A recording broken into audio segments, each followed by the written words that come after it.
Election commission में तहरीक इंसाफ की जो तवक्कात थी वो उस वक्त बदल गई जब इलेक्शन कमीशन ने इंट्रा पार्टी इंतखाबात पर फैसला सुनाया और 20 रोज़ में हुक्म दिया कि तहरीक इंसाफ इंट्रा पार्टी इंतखाबात कराए। और इससे पहले जो इंट्रा पार्टी इंतखाबात तहरीक इंसाफ के थे वो साफ और शफाफ नहीं थे। बल्ले का निशान 20 रोज़ के लिए तो तहरीक इंसाफ के पास रहेगा, लेकिन अभी ये मामला खटाई में पड़ गया है।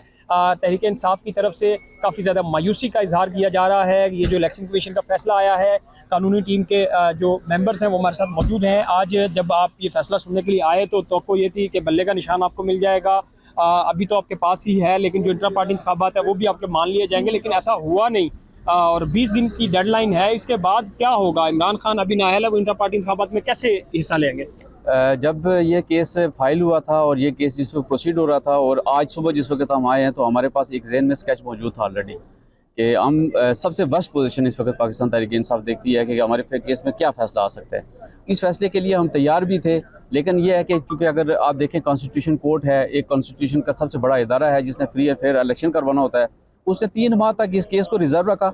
रिजर्व रखने के बाद आप डायरेक्शन दे रहे हैं कि 20 दिन में आप इसकी इंट्रा पार्टी इलेक्शन करवाएं, जिसका चेयरमैन इस वक्त आपका बिहाइंड द बार है, आपका वाइस चेयरमैन इस वक्त बिहाइंड द बार है। हमारा मौक़िफ़ ये है कि हम ऑलरेडी जो इलेक्शन करवा चुके हैं उस इलेक्शन को आप दुरुस्त माने, वो इलेक्शन हमारा ठीक हुआ था, उसके हमने सारे डॉक्यूमेंट्स भी इलेक्शन कमीशन ऑफ पाकिस्तान में जमा करवा दिए। लेकिन अभी चूँकि डिटेल आर्डर आना है, जैसे आपने अपने इंट्रो में ये बात कही है जी कि उन्होंने ये कहा जी कि वो जो इलेक्शन थे वो नल एंड वाइड है, चूँकि इस वक्त सिर्फ फाइंडिंग बताई गई है इस आर्डर की। अभी डिटेल आर्डर देखेंगे, उसके मुताबिक हमारे पास 2 ऑप्शन।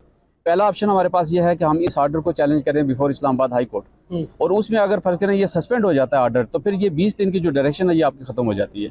अगर हम उसको एक्सेप्ट कर लेते हैं कि नहीं जी हम 20 दिन में इलेक्शन करवा सकते हैं, तो फिर हमने लीगली तौर पर देखना है कि क्या इस वक्त खान साहब चूँकि जेल के अंदर हैं, क्या वो जेल के अंदर से होकर इलेक्शन लड़ सकते हैं। ये सारे कानूनी उमूर को देख के इंशाल्लाह लीगल टीम बैठेगी, इस पर फैसला करेंगे और इंशाल्लाह बेहतर नतीजे होंगे। बल्ले का निशान मेरे ख्याल में इस वक्त इतना मैटर नहीं करता।